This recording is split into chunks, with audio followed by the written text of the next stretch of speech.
Mana, I must ask, where on earth is your sister?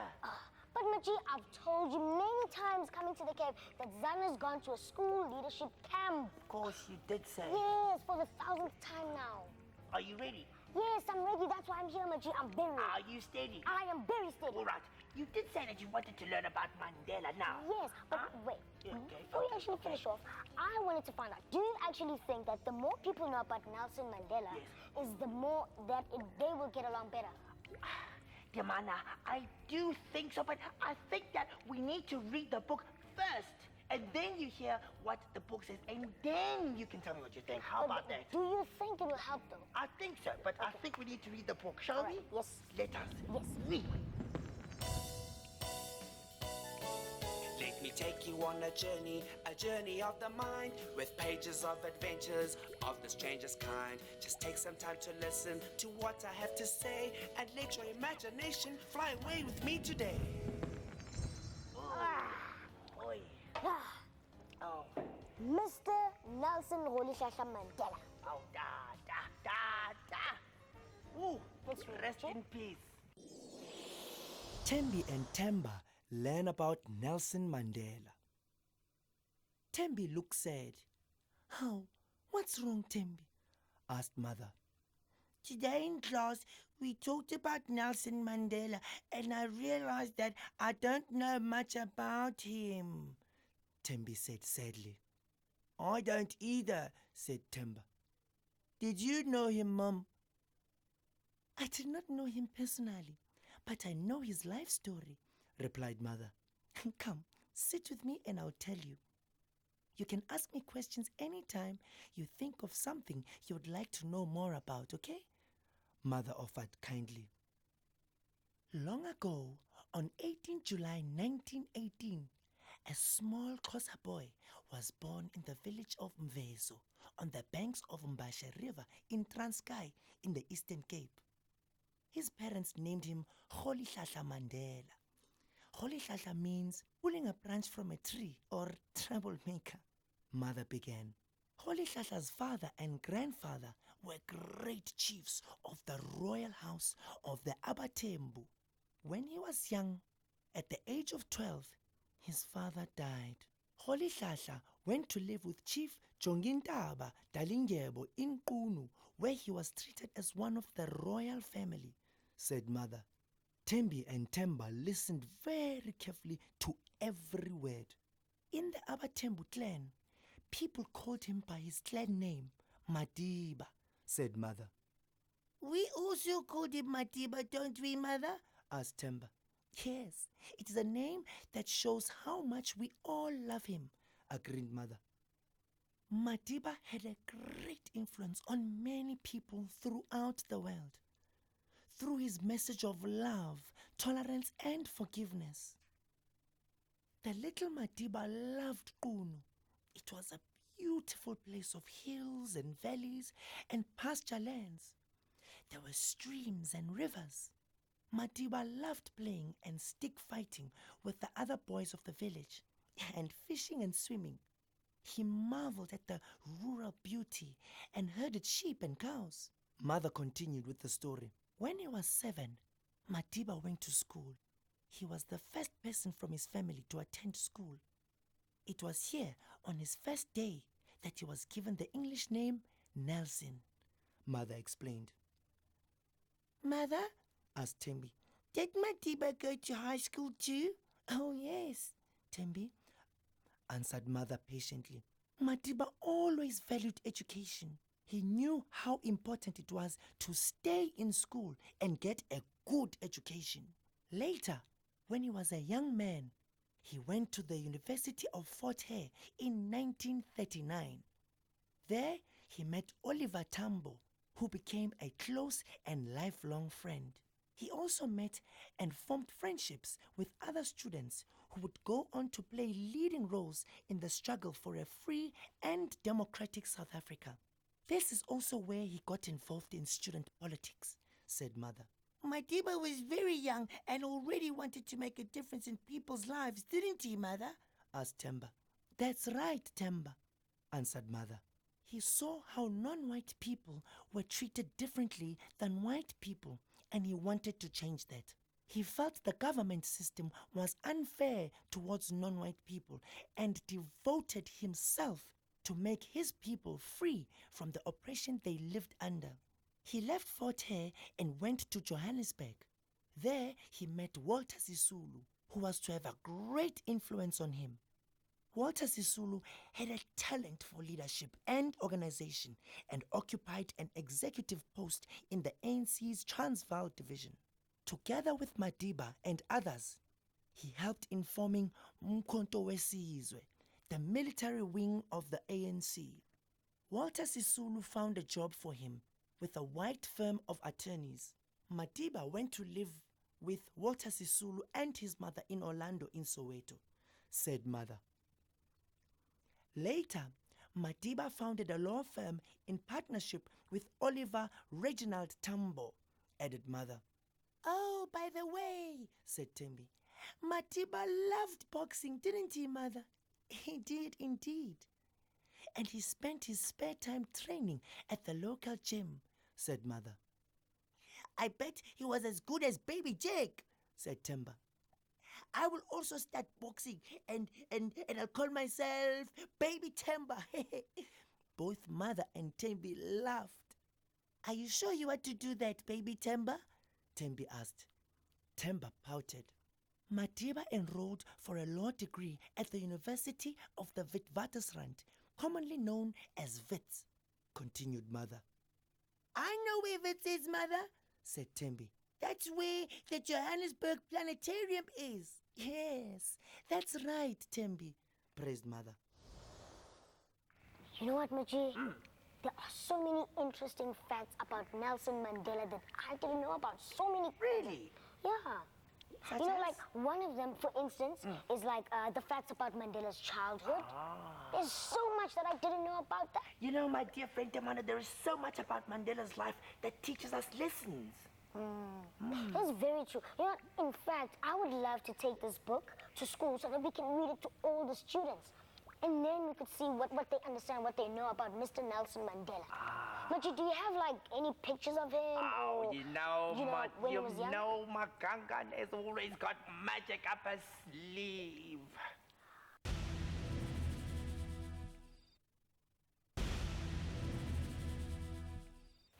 All right, I think let's continue with the story and find out more about his life when he was older. You know what, Maji? Now that is the part that I need to know more about. Yes, let's go. Okay.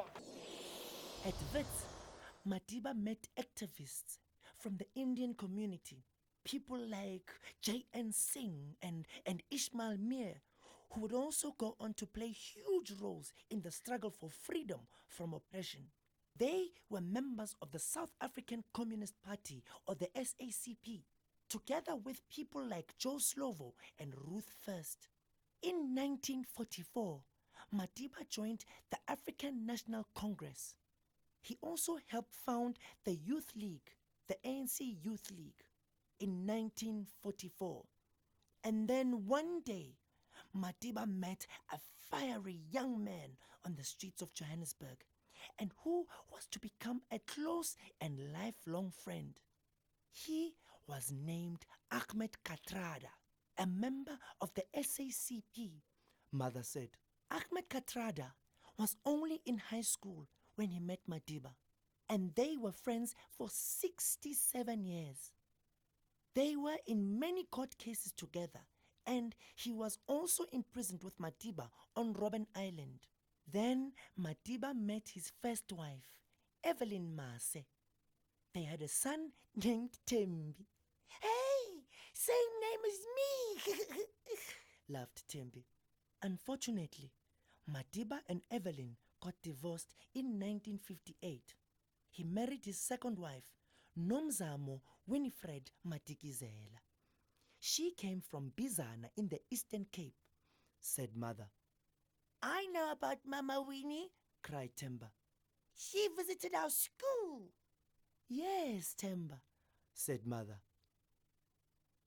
Winnie, as she was called, would go on to become an inspiration to many in South Africa and earn the title Mother of the Nation. Look at this picture of Mama Winnie when she was young. Mother showed Temba and Tembi a photograph. Yo, she is so beautiful. Wow. Tembi looked at the photo in wonder. Almost as beautiful as you, Mom. Mother smiled. Oh, thank you, my sweetheart. Mother adjusted her position at the table and said, now our story becomes very interesting. In 1952, Madiba started taking part in defiance campaigns against the apartheid government and was imprisoned on several occasions. Oh no! Being in prison could not have been a good thing, complained Temba. No, but Madiba felt he had to stand up for what he believed in, explained Mother. Madiba wanted a free and democratic society where all people could live in harmony and enjoy equal opportunities regardless of their color or background.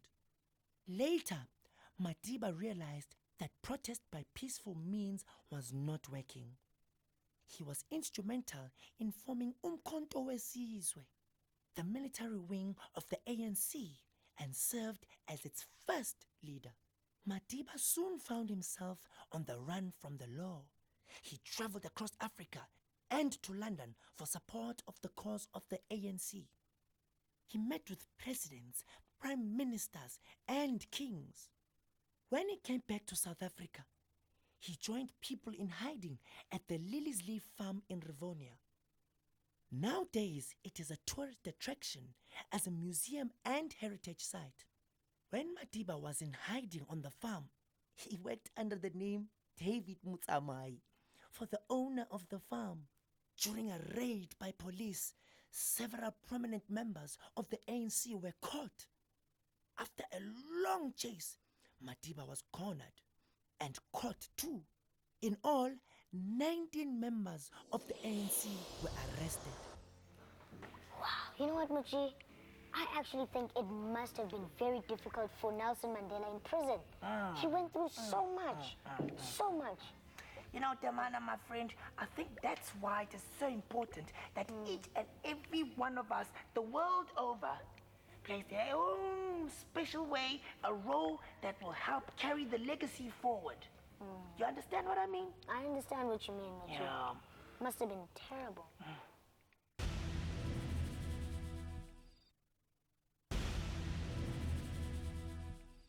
You know what, Muchi?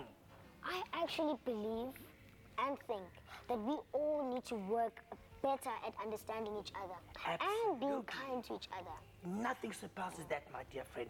And we all have the right to be free. Freedom. No matter what race, age, color, religion, culture, we must be free. Freedom. I agree with you, Muchi, and that's very, very important.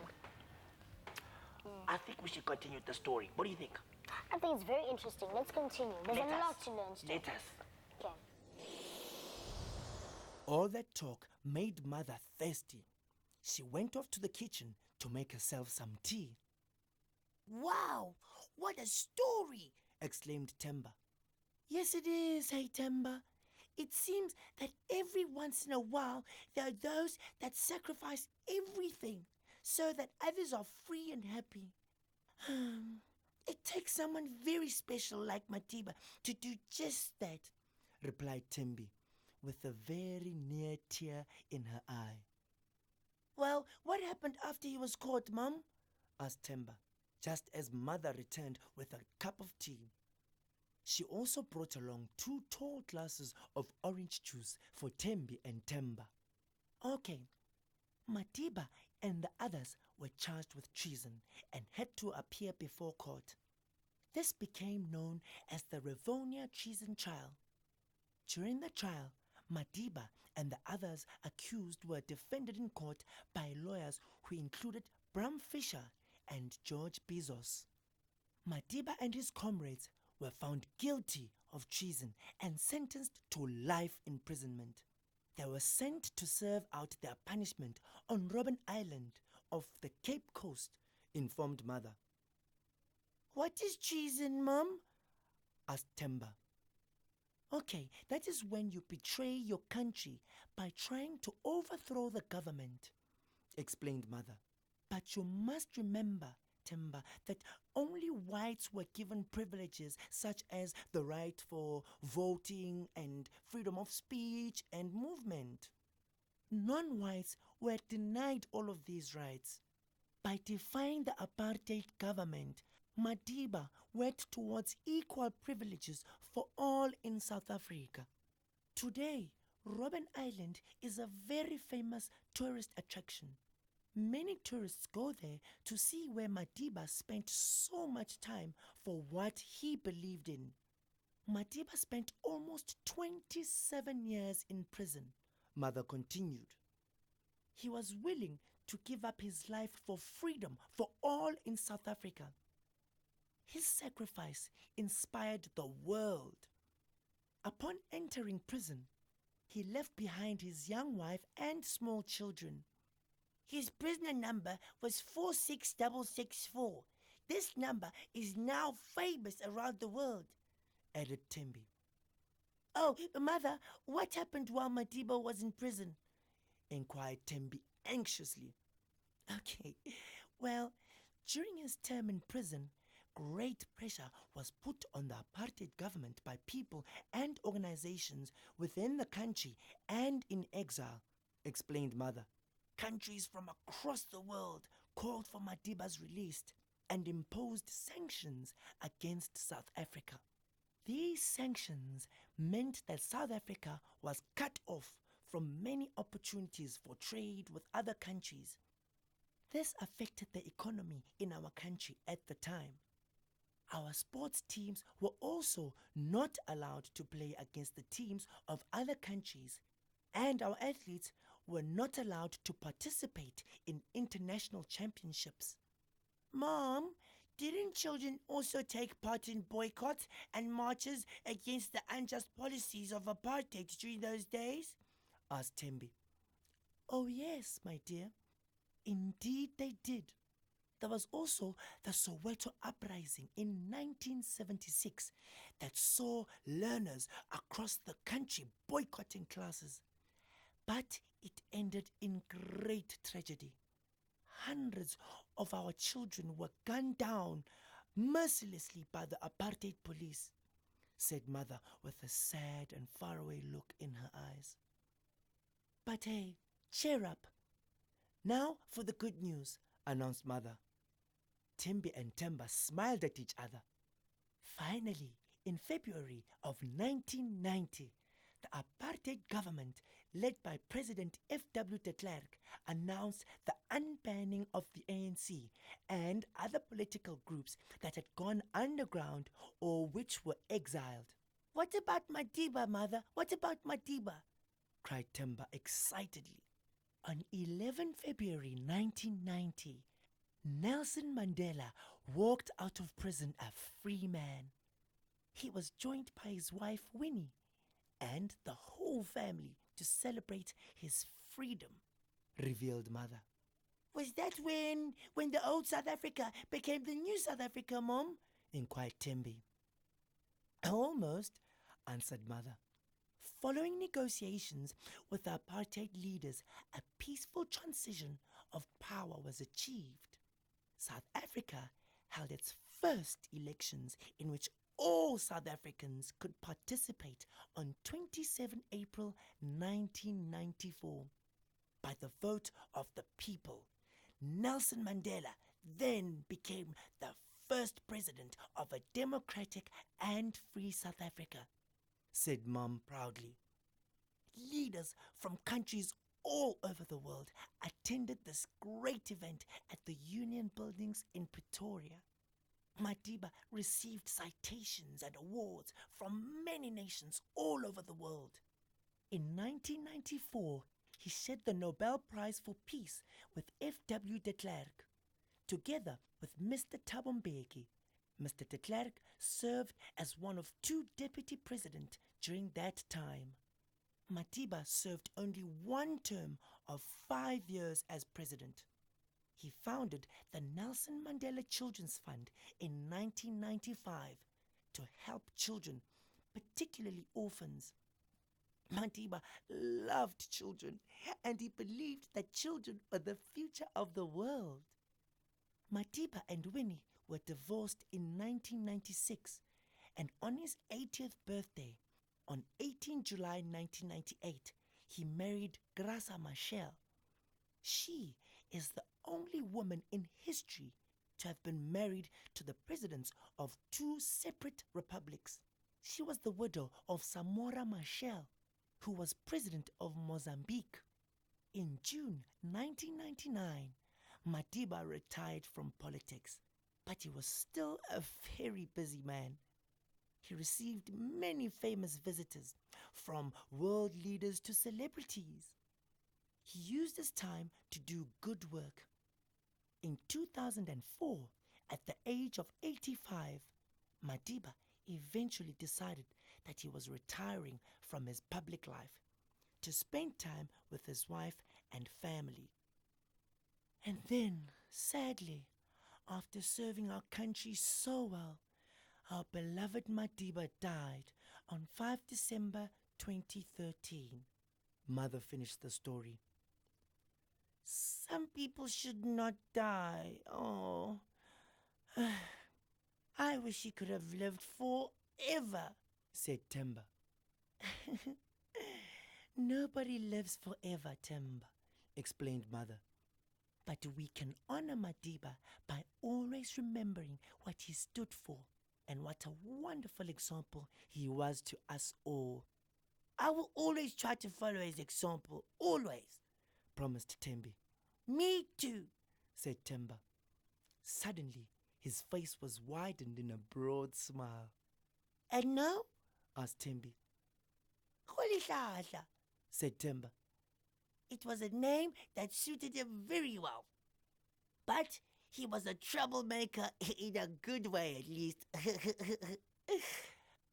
Mother and Tembi looked at the little fellow for a few seconds and then burst out laughing. You know what, Maji? Yes. Equal privileges for all. Yes. Yeah. But how are we going to achieve that, Daman? Well, Majid, by first taking all the lessons that we've learned about Nelson Mandela and putting them into practice. But how are we going to do that? Well, Majid, I am so excited about making a difference. That's the first step. Yes. No, that's wonderful and all, but how are we going to do that? Well, by following his example, how he led the people. That's a great idea, Daman. Yeah? Yes. I concur, comrade. Yeah. And you know what, Majid? Yes, my dear. We should remind all the